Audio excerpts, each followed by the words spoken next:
Meet PitchDB, the ultimate platform for speakers looking to make their mark on podcasts, conferences, and media outlets. PitchDB provides access to over 3 million platforms, ensuring you find the perfect avenue for your message. With AI integrations, your bios and pitches are tailored uniquely to each opportunity, giving you the edge you need. Join now at pitchdb.com. Welcome to Your Brand Amplified, the podcast where we interview marketers, publicists, and brands to learn their stories, what makes them tick, and tips and tricks that make a difference. This morning, I have the pleasure of interviewing Lance Cayko. You heard me correctly. We're definitely going to talk about that a little bit, but somebody who is truly a man after my own heart. You are a serial entrepreneur, you're a professor, you're invested in the nonprofit community, and you really invested in the future of work and the future workforce from what I'm gleaning from our conversation before we jumped on and from reading through some of your material, and your podcast host. So thank you for being here. Well, thank you so much for having me, Anita. This is great. I am also a serial entrepreneur, podcast host, a professor, have started nonprofits. So I'm really interested in how you became the Lance Cayko who is you today. What prompted you? Because you started out as an architect. Is that something you always knew you wanted to go into? Did you know you were going to be an entrepreneur? What was that journey like? Oh, yeah, sure. My journey starts way back when I was like 13 years old, and then sort of coming of age story, right? So I grew up in Northwest North Dakota and grew up in a lower middle class family. And I'm just a natural contrarian. And so contrary to my mother and father, who did a great job raising us, we have a traditional childhood. It was a beautiful childhood. I'm not trying to poo-poo them at all or anything like that. But I do recognize the reality I was in, and that was pretty low middle class, to the end where like once there was a $1,000 long distance bill that I racked up a fee on when I was like about that age too. And you would have thought we were losing the house. So like that kind of trauma and anxiety with money was a big issue. So I wanted to do the opposite, right? And they both were workers, they weren't entrepreneurs. And so that was really kind of where the catalyst started for me. Was I wanted freedom from the anxiety of not having money. Kanye West is one of my favorite rappers.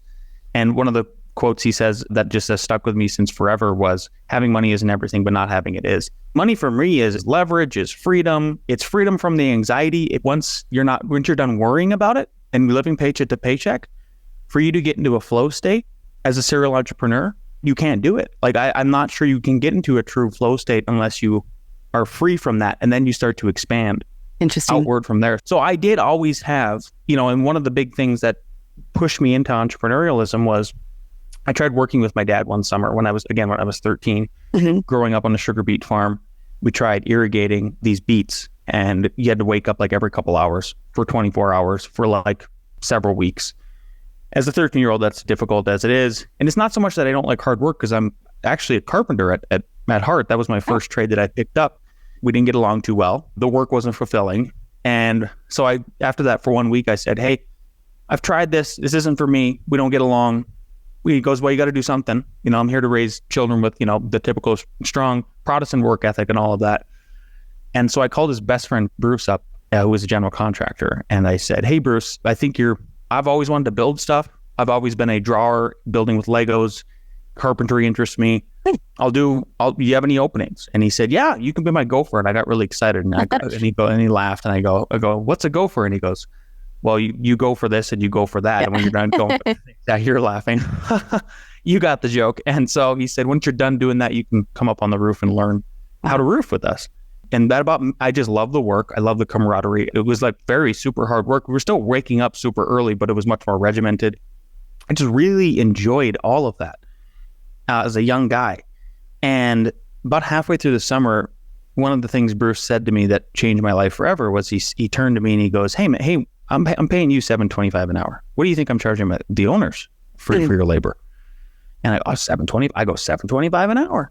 And he laughed again. And he goes, no, that's not the way it works. He goes, I charge them, 3 to 4 times what I'm paying you. And I go, oh, why do you do that?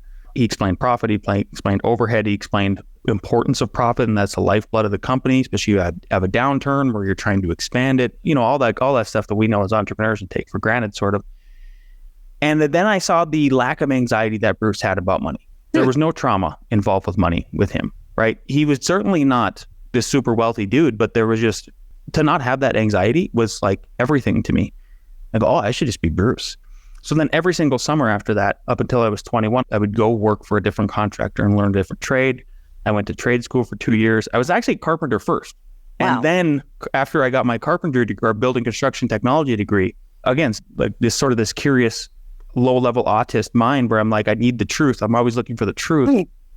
And I got to looking, our capstone project at our building construction tech degree was we had to build a house. And first time I got to see blueprints, like real old school blueprints, actually. I was like, well, why do the architects make these decisions? Like, where is this coming from, right? And then the entrepreneur layer on top of that was, like the blueprints come first, the design comes first.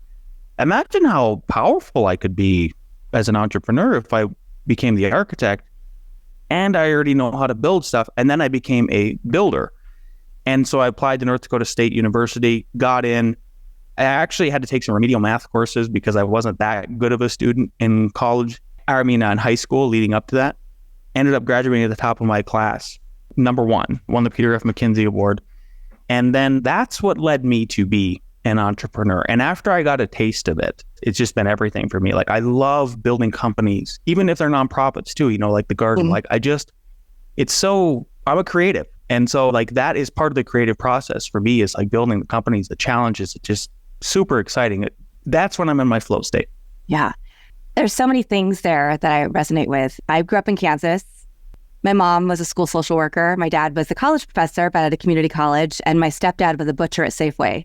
Yeah. So he grew up on a farm, hard work, that work ethic, but also not having tons of money, right? And they were not entrepreneurs, but there were other entrepreneurs in my family. And from a young age, I think I thought, oh, entrepreneurship, what does that really mean? What does it mean to be successful? I saw so many failures because that's part of the entrepreneurship journey, right? Is you have to learn, and you might take a step back, but everything that you learn in that will help put you in a better position with your next company or your next idea, your next nonprofit, whatever it is. So I love the fact that you've just shared this journey with us. I really appreciate that. And also flagging that it was your curious mind, this need to be in a flow state. But I do have a question, because people who are creative, right, often there's a little bit of a disconnect. Like I always have a lot of ideas, but I need strong financial people to work with to make sure that I'm being realistic about how much can I put into payroll? How much can I afford to do for XYZ part of the company or grow? So how do you marry that want and need to be entrepreneurial, be in a flow state creatively, but then also make sure that you don't have this worry about money? Well, I think you have to set a basis for yourself about what it means to have money, to collect the money, to not overspend it and everything. And I think it starts with a simple budget, right? Like a personal budget, right? And then you can start with a business budget after that. I wonder if like what you're really trying to pull out of me is, and maybe I'm wrong here, but is like, well, for the creative people, like that doesn't mean they're this sort of number cruncher. Right. And how do you square that whole thing? Yes. Right. So I think this would be my advice for any creative person out there that is sort of like us, right? Where they're like, yeah, the creativity and the flow state, and like that's life, like that's being, right? I mean, that's like, I am literally real life meditating, right? That's like very Taoist. I am being. And that is, you got to learn how to embrace the suck. You just have to. Like if you want to actually free yourself so that you can be in those creative flow states and be the most happy, because that is when you're most happy as a person. Doesn't matter what you're doing, right? Yeah. And so that is like, okay, creative person who's listening to this show, you have to understand numbers, right? You have to understand how the business model is going to work, profitability, and just know that like that's part of your flow state is like, I am accepting this part that I don't want to do. And then when you finally get to the point where you have that financial freedom a little bit, where you're not so worried about paycheck to paycheck, even as a business owner, I mean, we starved for those first 3 years is like, when you can recognize you're at that freedom. I had a young guy reach out to me last year, and he's a lifelong friend, and he's a little bit younger to me, and he started this app, and it's a really brilliant app actually. And he's like, it's so good. It seems like it's so good. The people I've hired, I spent like $200,000 developing this software app with, they want to buy it from me. And I go, okay. And he goes, but I know that that's probably a short-term return, right? Like he's like, if I held on to it and I didn't sell my portion of the shares and all of that, obviously, and then it's successful, like this could set me free financially for the rest of my life type of thing. Like the multiplier is way bigger, right? Risk versus reward and the time and all of that. And his big fear was exactly what we're talking about. He goes like, I don't know how to do accounting or anything like, or I don't know how to read the contracts with, from a lawyer's perspective. And I go, his name is Donnie. I said, Donnie, do you think I know how to do all that stuff? He goes, well, it certainly looks like it. And I go, good, then I fooled you because I don't. And that's like the thing is like, let's recognize and be emotionally mature enough to go, yep, I can't do that. And I don't like doing that. Right. Great. Do I have the means to farm that out and delegate that? That's where you start leveling up. Yeah.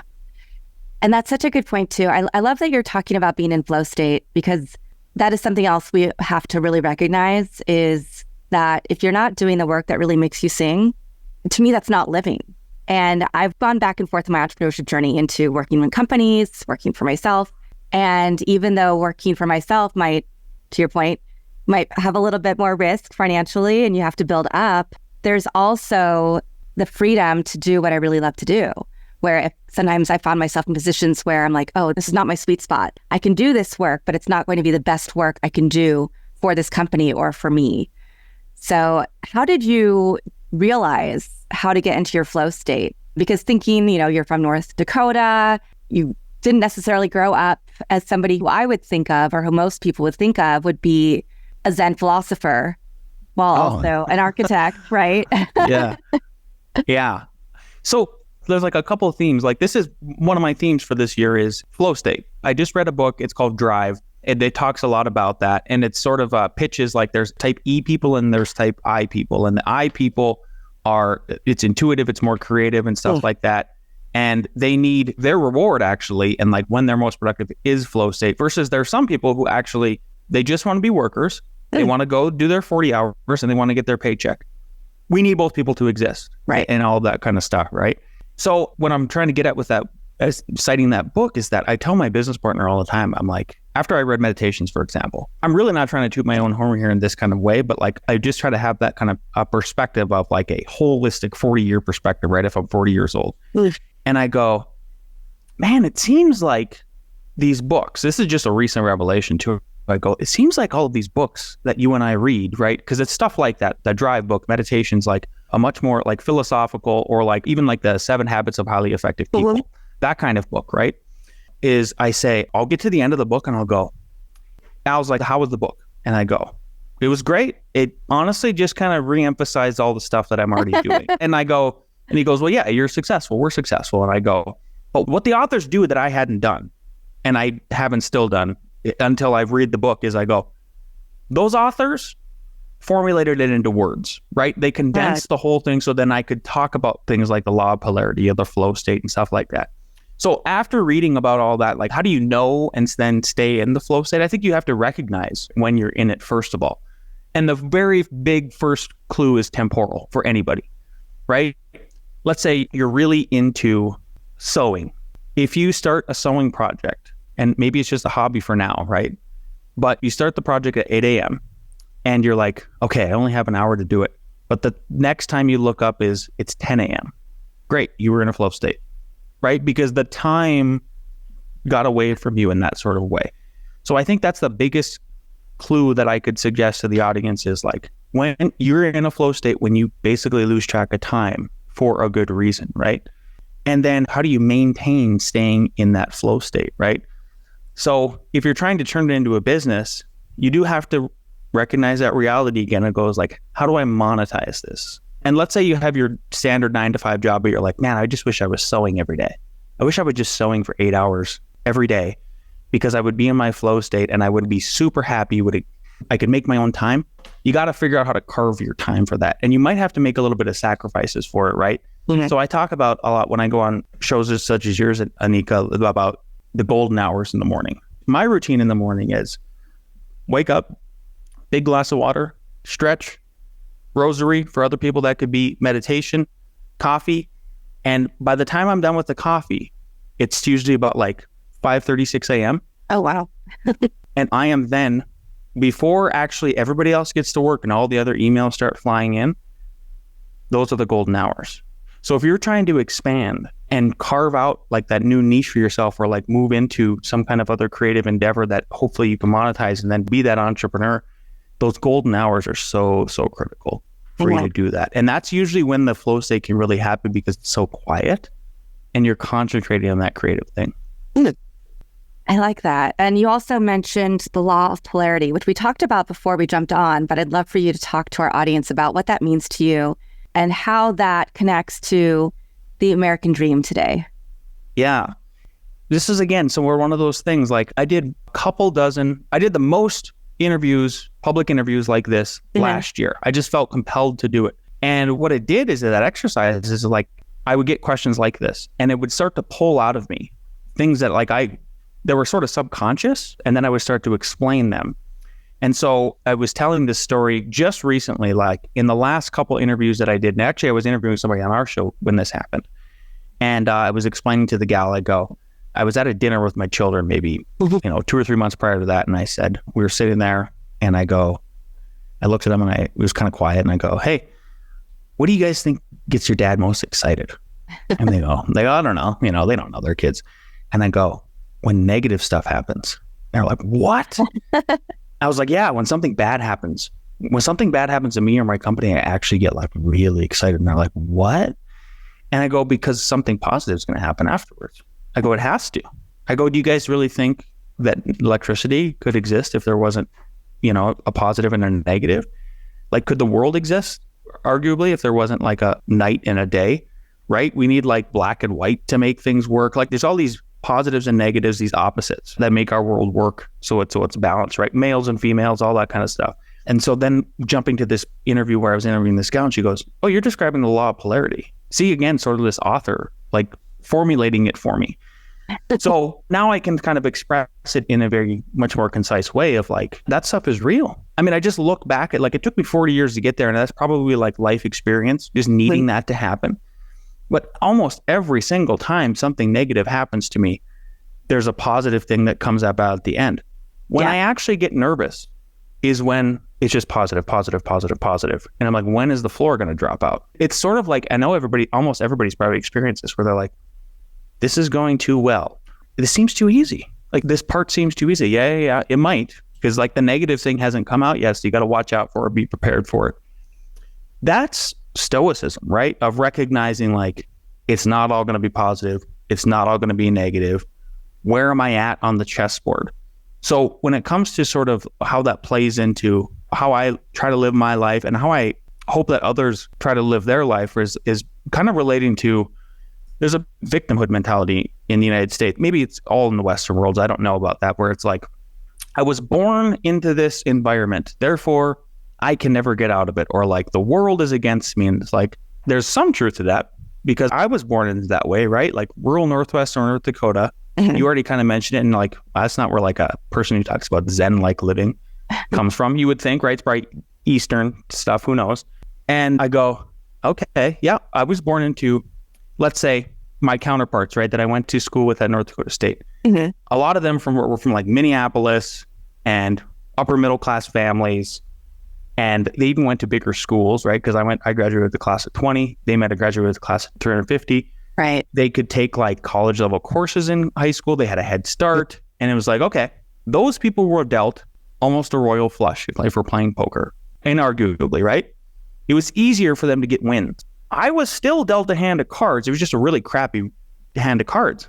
So what I had to do, or like other people like me, when you're in that position, you're still playing the game. Like, you really got to remind yourself, like, I am still playing the game. I just got to play my cards much more smartly, right, and correct. And like, I got to be better with my cards. And if I do that and I get to the same amount of wins as them, you probably actually, because you're flexing a different kind of mental muscle the whole time compared to the other person who had it easier, you're probably actually even in a better position for them, right? Back to the law of polarity. Thank God that negative stuff happened to me. Thank God I was dealt that negative hand of cards, right? And the same thing happens with, like, I like to make the analogy about chess. So we're all playing the chess game, right? You hear this all often, like, people are like, well, we're just pawns in the game. Good. What happens when the pawn gets all the way to the other side of the board? That pawn can become a queen. that pawn can become the most powerful chess piece in the chess game. Yeah. That's a pretty big dose of inspiration right there. Well, I had my coffee this morning, right? I had a pretty good, it relates back to the routine. Yeah, but I love that. You've covered so many things that people need to think about, especially going into a new year, thinking about how you want to show up for the new year. You know, you mentioned flow state being one of your big mantras or themes for the year. And it's really good for us to talk about the hard stuff and not just the easy stuff all the time, right? And not just come on the show and talk about all the great things that are happening in our businesses, but talk about those experiences we had that got us to where we are and made us better at what we do now. To that point, you mentioned that it took 3 years of really working hard to get your business off the ground. What was that time like? And then where is your business now? Oh, yeah, sure. Yeah, those 3 years were hard. And that kind of like, I give advice often about this where they're like, well, when is the best time to start a business? I go, when it's the hardest. You're going to be the most hungry. It's going to push you to be the most creative person in terms of like how I market, how I go get clients. You're going to be as lean as possible. So I'm so grateful for us literally being able to start with no choice pretty much, because there was 50% of architects were laid off in 2009, 2010. Wow. We had to start our own business. Like we had no choice. No one was hiring in that. So I just love that we were like this piece of coal that was stuck in the fire, and now we're accelerating as a diamond, right? All these analogies, metaphors I'm trying to make. So it was hard, but it pushed us in like a really good foundation for us sort of being a lean, mean, creative machine with F9. So about 2009, and in 2013, the economy started to pick up a little bit in Colorado to the point where we needed to hire somebody. Yeah. And it was a bit our first hire. And we reached out to the University of Colorado Boulder, their architecture department. We got a ton of applicants, and because nobody was hiring again, so we were kind of in a good position for that. But the problem was most of the candidates that we interviewed, like they weren't turnkey. So what I mean by that is like they knew how to run a pencil, but really I need architects who can run a mouse too. Like you got to kind of be both. Like you got to execute the software. Sorry. So we emailed the chair of the department and we said, hey, would love to hire folks from the university. They're local. It makes sense to us. But the problem is that they aren't turnkey. We really need them to learn this software. Software's called Revit architecture. And we said, is there any way we can like help you guys and we can teach them? We weren't really looking for a job per se. Peggy said, yes, but not in the environmental design department. You'll be tangential. The proximity will be there. You'll be a proxy to the department.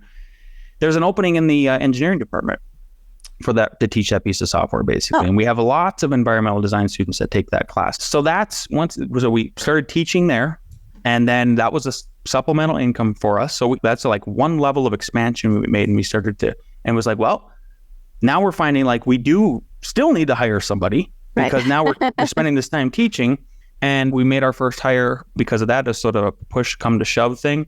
And then the last 10 years, so, I know we're recording this early 2024, but the last 10 years from 2013 to 2023 has just been a nice, steady, accelerated growth based on all of those fundamentals that we established after being, these pieces of coal in that hot fire and honing in on sort of being a diamond to culminating in the last year. Now we're a 7-figure firm on the architecture side of things. During that period, we started a development firm, F12 Productions, where we designed, built, and developed a triplex and a sixplex. I'm actually sitting in one of the condos that I designed and built for myself. I just came 24 feet away from my office, which is right across the alley there. And then with that, we spun off a construction company, F14 Productions, who now has, including myself, 4 full-time staff. Architecture side is 8 full-time. And it really culminated actually last spring, for the architecture side of things with F9. We won the Best of Mile High award, which is, it says, thank you. It says you have the best customer service out of all the architecture firms in the state of Colorado. So it's just so exciting. Like it just really emphasizes being in that creative flow state. Again, love when the problems come up, and then, there's going to be some opportunity at the other end. Right, exactly. What is the meaning behind the name? Because you have F9, F12, F14? Yep. Okay. There is an F10. We designed and built some tiny houses for Subaru. It was an F11, which is Alex's book. creativity code. And then there was an F-15, which is a Bitcoin mining operation, which worked for a while. So the Fs, what does it mean? The Fs are when we were laid off. So basically, Alex and I graduated in 2008. We got jobs respectively at separate areas in the country. Obviously, mine was in Boulder, Colorado, because we're in Colorado now. And Al went to New York City and worked for studio Daniel Libeskind, super prominent architect, world famous, did the first reiteration of the World Trade Center after 9/11. And we both got laid off really quick, right? Because the Great Recession hit. It was sort of the last internships that we could find and all of that. And when we left both firms, our stint was so little there, we didn't have any built work that we could put in our portfolio when we started our firm. All we had were these photorealistic renderings.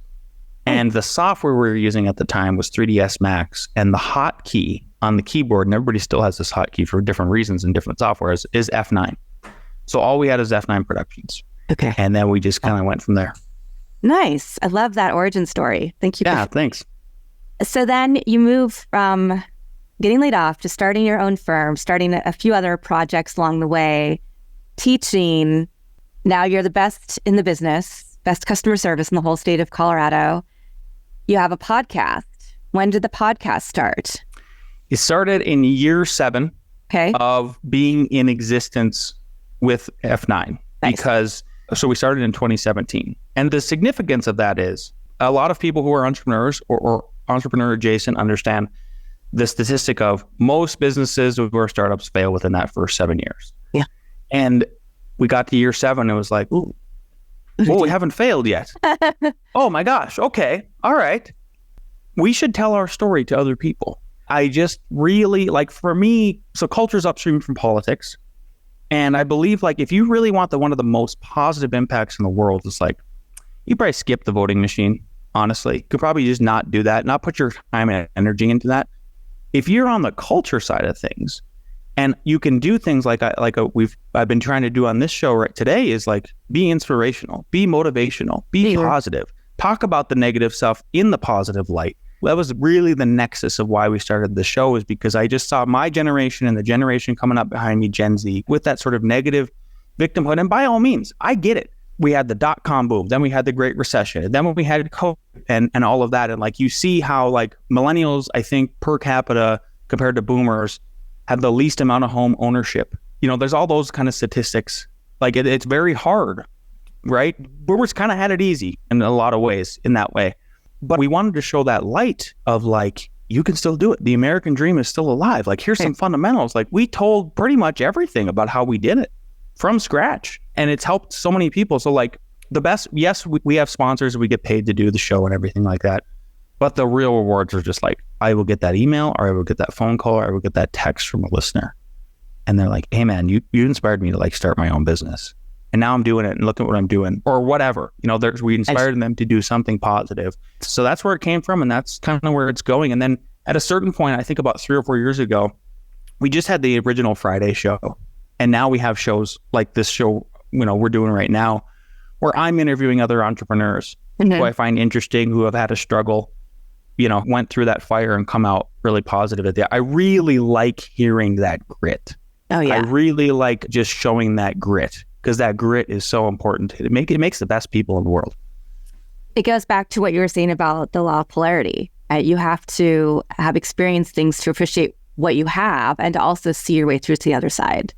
So yeah, it definitely makes us a lot stronger as humans existing in this world, trying to figure out this thing called life. Yep. And when did your foray into your community garden and your nonprofit start as well? How do you manage all this time on top of being a family man? Yeah, well, so the nonprofit, we already talked about growing up on a sugar beet farm, right? So I grew up in between the sugar beet farm / Durham farm and then a cattle ranch. Very rural, we know where our food comes from. Dad had a garden, grandma had a garden. I spent a lot of time with grandma in her garden. Growing food is just important to me. I mean, my background is environmental design as far as architecture goes, right? So when I moved to Colorado and was working for the other firm and then doing our startup at the beginning, was we live in an apartment. So we had no gardening opportunities. And I thought it was very important for my children to see how it works. And then, you know, I just feel very strongly about that. And obviously, like, if you're growing your own food, it's probably the healthiest food possible that you could be eating, right? It's almost like so fresh and all of that. So I just looked up, where I live is in Boulder County. It's very progressive in terms of like urban gardening opportunities, even back then. So I just looked up community garden, found what was formerly at Growing Gardens, was the original nonprofit, and joined, got a plot, and then kept the plot. And then I think year 2 or 3 that I had the plot, and you basically lease it from them. Then I became a garden leader. So I led the garden for, 7 or 8 years. Oh. And then at that point, so like in 2000, it would have been 21, so 3 years ago, Growing Garden said, hey, we've established enough of these in Boulder County. And meaning like, they got the plots going, they provided the seed money, and they go, we kind of want to relinquish each one of them back to local control, which I thought was a very mature thing to do. Like, it's like the delegation part we talked about, right? And so they offered me first dibs on that, and they go, nice. And they said, would you want to kind of take over? And I go, it's a lifelong dream to have a nonprofit. Like I used to work for this gal. Her name is, her real name is Peggy Rockefeller. And so of the Rockefeller family, my dad and I used to do restoration on their ranches out in Southwest Montana. And she's a philanthropist. And I was influenced by enough people that I would, or even through the podcast where I'd hear about them being philanthropists. And I just saw how rewarding it was, just for personal satisfaction and how positive it can be for just everybody involved if it's a good and well-run nonprofit. And so it all fell into place. And I've been running it for 3 years. We have 2 other sites identified to expand it. Wow. And it's been very exciting. So that's the idea behind the nonprofit. Well, and what a great example for your kids to be able to see that you can bootstrap and start your own business. You can also find ways out of negative situations and turn them into positives, whether that means you're teaching the course that you need people to understand so that you can hire them, to where food comes from, and being able to start a nonprofit and learning that side, because nonprofits are also businesses, even though people don't necessarily think of them that way. And so they're getting such a great education from you.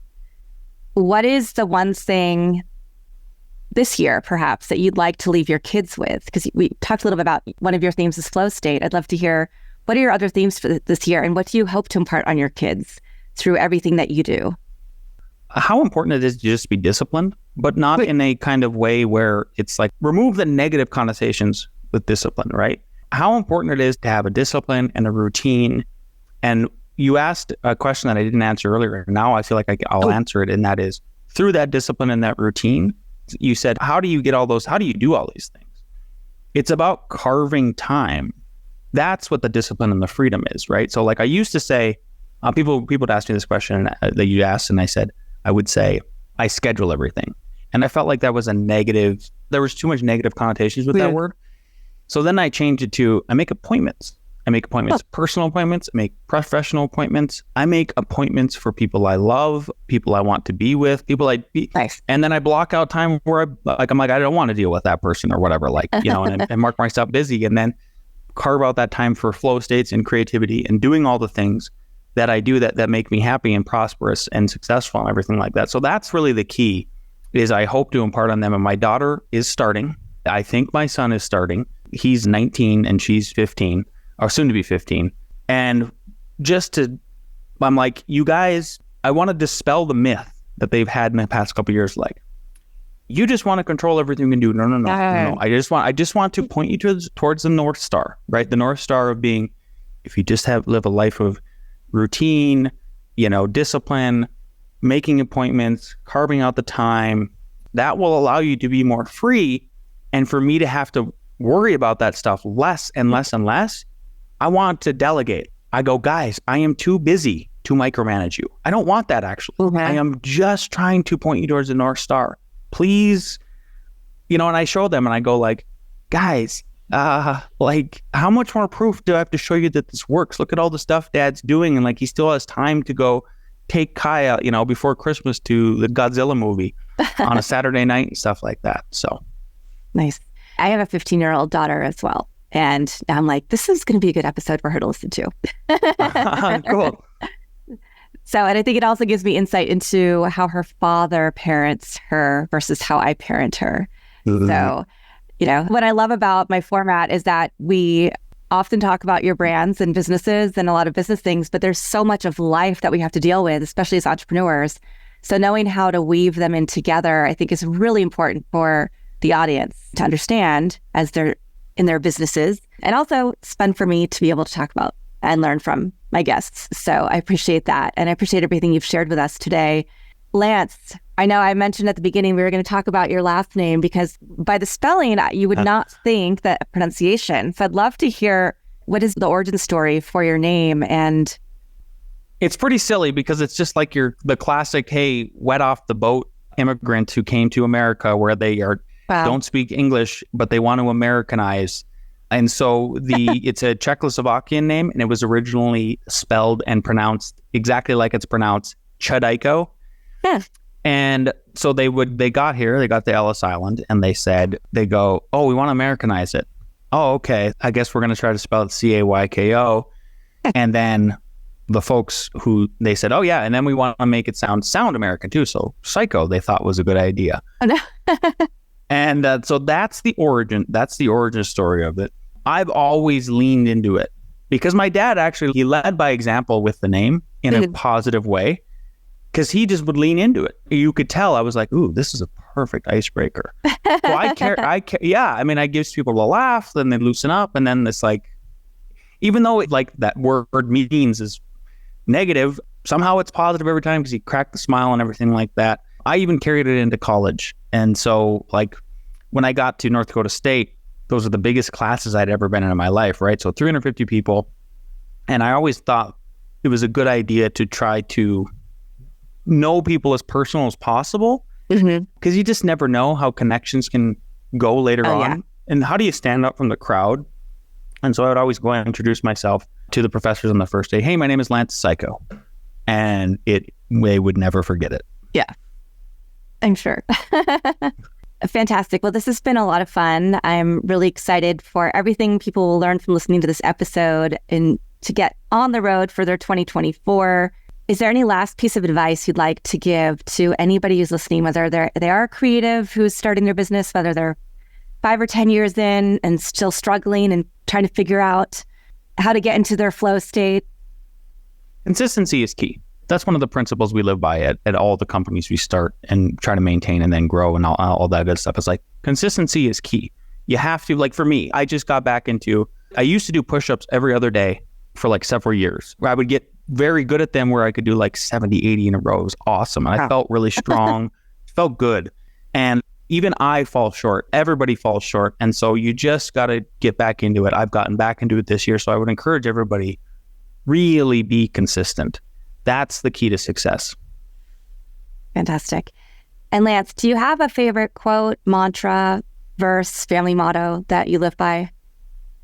Honestly, it's yay. Having money isn't everything. Not having it is. You got to recognize that, right? I love my mom and dad emphasize having money isn't everything. I get that. But they miss the second half of that. And the second half of that is so important. You can't just have this black or white look at the whole thing, and that includes life. The truth is usually somewhere buried in the gray area. Fantastic. Well, thank you so much for being on Your Brand Amplified. I've appreciated our conversation. It's been a lot of fun. Great way to start the day for me. It is a little earlier here than where you are. And thank you to the audience for coming back and watching or listening to this episode of Your Brand Amplified with Lance Cayko. And Lance, we'll also make sure people know how to follow your podcast and give it a listen. And to that point, for both of us, audience, please leave us a review and a rating.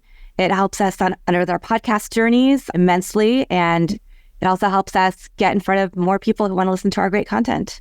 I'll be back again in a few days with another amazing expert to share their story. Until then, have a great week. Want more? Check out amplifywithannika.com or follow me on socials at amplifywithannika.